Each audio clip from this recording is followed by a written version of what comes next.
About 2 months ago, I was hired at DIA to maintain their concourse system. For those of you who've never been, there's this neat little train that runs super fast to 3 separate concourses, A, B and C. It's actually rather fun to ride. Now, as I'm sure you can imagine, this little train requires a lot of work to keep going. So once every week, and usually at night, we decommission it and do some upkeep on all the components involved. It's a sweet gig, pay is good, job is straightforward, and have a very cool boss. Colorado's not too shabby either, but something happened last night that makes me think that I need to get out, and quick. Now, I'm no stranger to all those conspiracy theories about the place. In fact, being the greenhead, I've been subjected to all sorts of spooky tales told to me by patrons at the airport and co-workers alike. I've heard about Lucifer, the enormous bright blue demon horse statue that killed its creator, how it signifies the coming of the end times, and its hot red eyes glow deep, deep into your soul, driving you slowly mad. That the Freemasons, the Illuminati, and secret shadowy government operations all have their tendrils transfixed to the place. About FEMA, the tunnels, the murals, and the artwork, the shape of the airport itself, that a decade ago, the windshields of 14 airplanes mysteriously shattered. Some said it was the weather, others whispered that it was the electromagnetic pulses being tested deep underground. What many may not know though, is that these are only the public-facing conspiracies. It's a whole other world of conspiracies, passed down from generation to generation of the employees who work here. For instance, a few of my fellows have told me that late at night, when they're down working in the tunnels, they can hear what sounds like a barely audible moaning. The moan, they say, isn't high-pitched or low, but both. They say it's spent in tight octaves, like a crowd of people, all making the same sound at once. Others have told me a tale about how one worker once got lost in the tunnels, long ago, and that in his struggles to find his way back to the surface, he found a mysterious room covered in weird glyphs, and on one wall there was a strange-looking keypad. Keypad to nowhere, they called it. And then there's Concourse 23, supposedly built deep underground, below the abandoned tunnels of the automatic baggage system. It apparently has ties to the New World Order, the army, or Nazi scientists, or maybe all three. Even old Tom, one of the friendly janitors, has complained to me about some supersonic sound that he's been hearing there for the past 10 years, making him feel sick. Stupid. Says it's mind control experiment. Yes, there are a lot of conspiracies surrounding the DIA, but almost all of them are complete bull. Still, there's something quite eerie about the place. First and most obvious, it just looks weird. It's supposed to mirror the mountains, but instead just looks like a many-pointed circus tent. An airy, natural light filled, spectacularly clean circus tent. And second, the entire construction of the place was highly controversial to the locals at the time. They said there was no true need to replace the Stapleton Airport, and grew increasingly angrier as the cost of this new, unneeded airport grew exponentially high. And why, they wondered. Was it built in the middle of nowhere, in a small valley no less? Despite even all this, though I could give you reason after reason why most of these conspiracies can be disproved.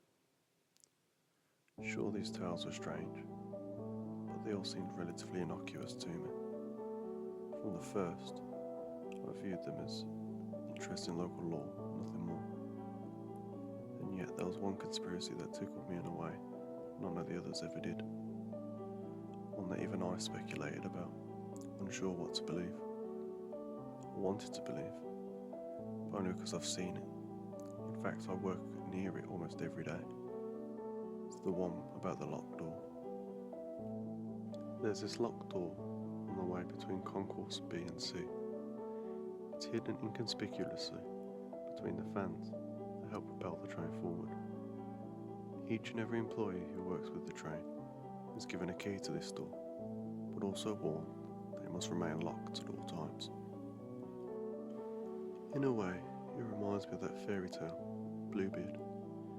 And just like the girl in those stories, all of us tried our keys, in the mad desperation to quench our curiosity. None have worked, not one. Some suggested that it was just a prank, something to give us fuel for gossip, that there was nothing more behind that door except a long forgotten closet or a water heater, or nothing at all. Others weren't so sure. They peered at the door with squinted eyes and tight mouths, worried about what lay behind it.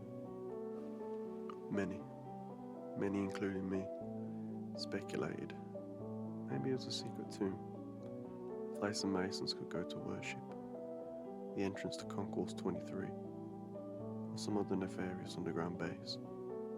Me? I just thought it was some sneaky, asinine trick to see which employees were actually trustworthy. If it was, though, it didn't work very well. Or at least no one can be trusted when their curiosity is piqued. We all tried our keys, all of us. The image of the locked door lingered in my mind long after work, and occupied much of my time spent laying in my bed before sleep. It was just so strange to me, so enticing, sinister. And yet for nearly a month I went about my business without seeing anything out of the ordinary. I remember it clearly when I saw the first indication that something else might be going on at DIA. It was late, I was leaving. I saw a light, dim with moments of intense brightness. I recognised it was a flashlight being pointed slightly towards me and then away. Curious, I walked closer to the glass inside the door, expecting to see something, relatively normal. One of my co-workers searching for the batches he had lost earlier, maybe the second inspector doing his last rounds of the day. Instead, I saw a man wearing an impeccable black suit and a gas mask. He was squatting by the locked door, looking left and right, down the track and up it. His back was towards me, leaving me almost completely unseen from where I was standing on the darkened platform behind the sliding doors. His smooth leather shoes shined in the dim light casted by his flashlight, and I could barely make out the hue of his wood-coloured hair. He turned to look further down the tunnel that connected to Concourse C, and I swiftly hid behind one of the walls separating the doors.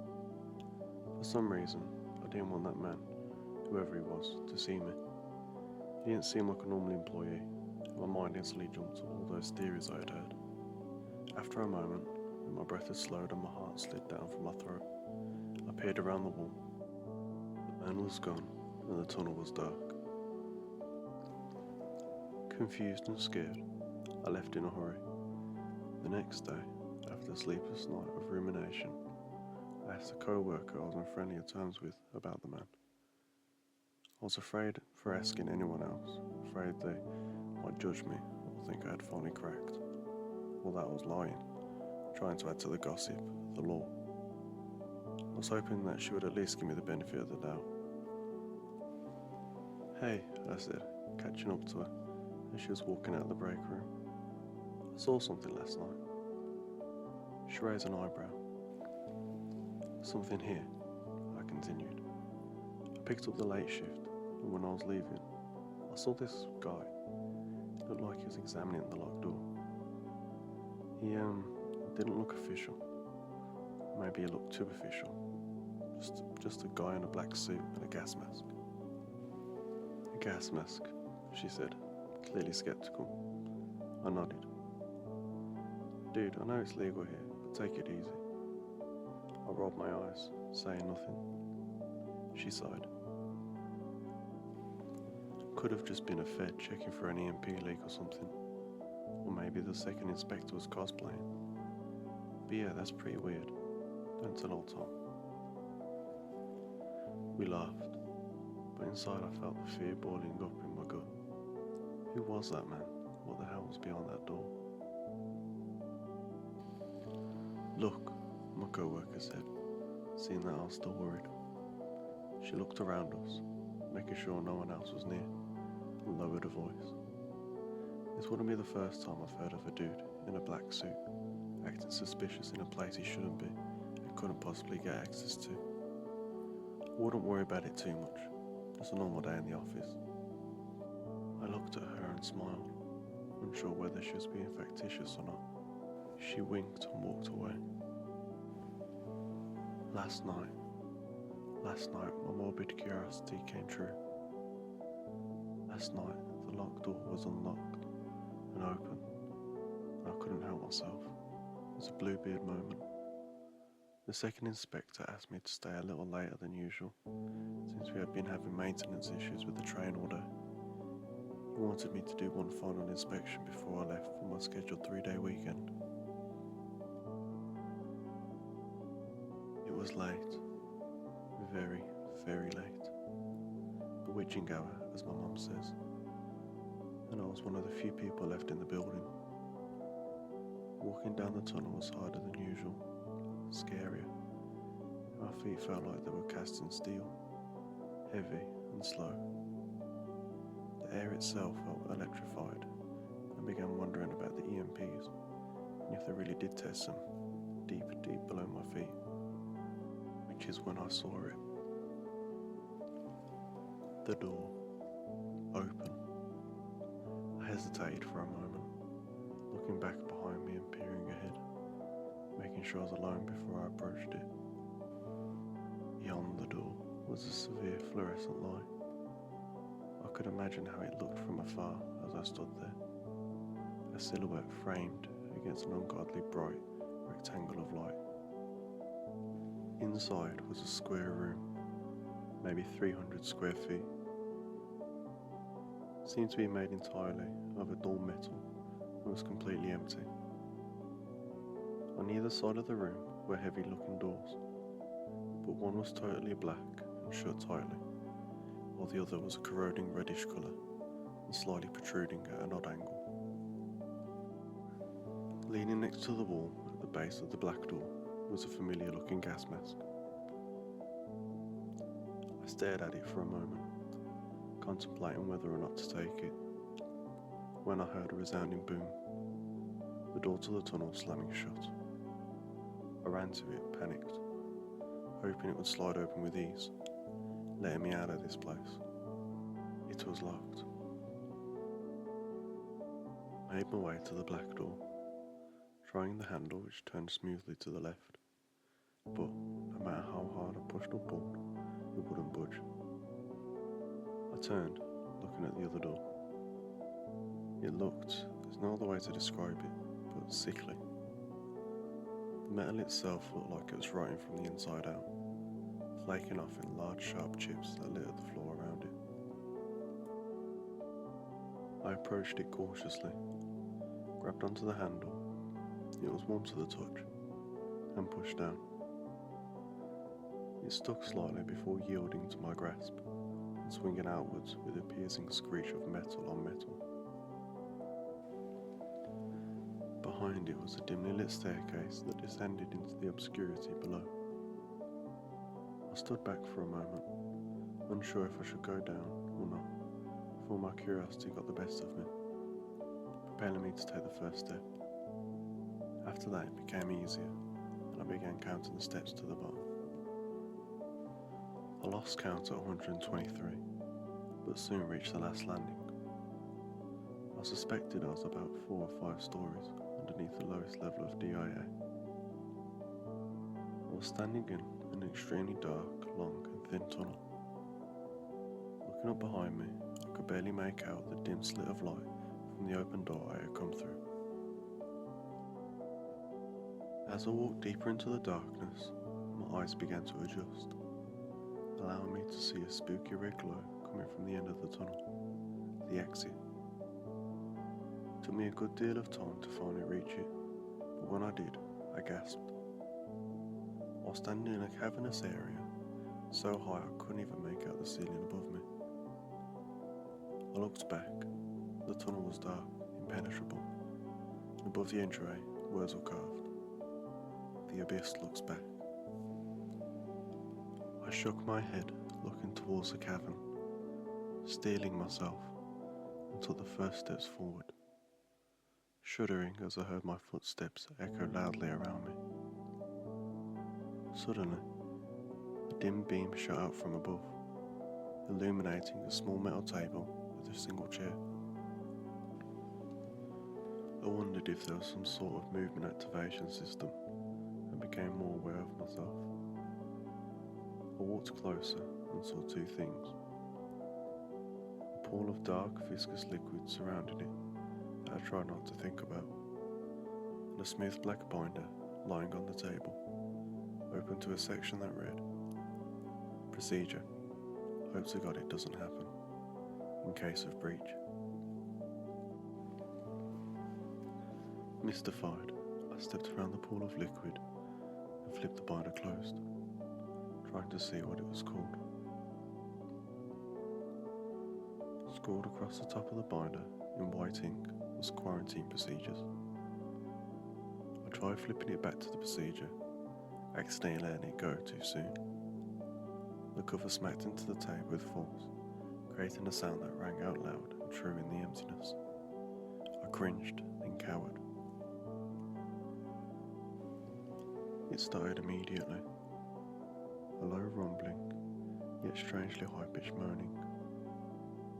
It was like I was hearing several people make the same sound at once. I looked around, trying to find the source of the sound, but saw nothing. I moved forward, apprehensive, and realised I was near a great chasm. I could barely make out the edge of it in front of me. I stopped short and peered over it, seeing what looked like nothing. Or maybe it was that the chasm went on forever. Either way, it looked empty, endless. But as I stood there, staring below, I began to make out something sick. A mass of what looked like blackened human bodies, twisted together, melted to one another, writhing as if in pain or pleasure. Suddenly, I saw the whites of too many eyes, all looking towards me, glaring.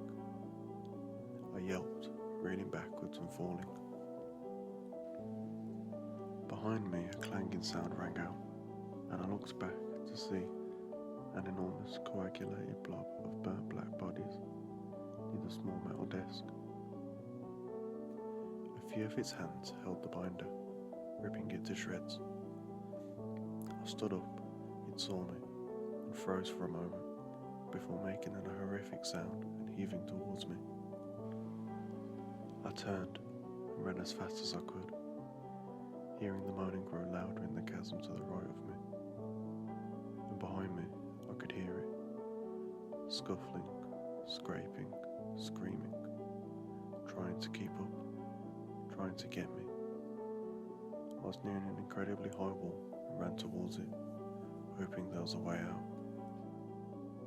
I heard a muted whistle and looked to my left.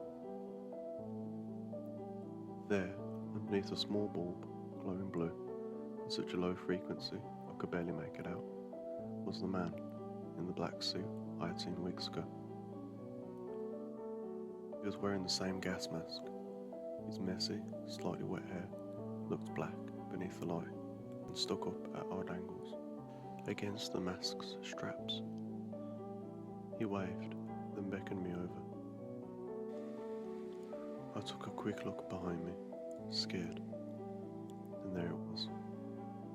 A great roiling mass of hands and mouths, and bare, sinewy arms, slowly pulling and squeezing and undulating its way towards me. I was scared stupid, unable to move.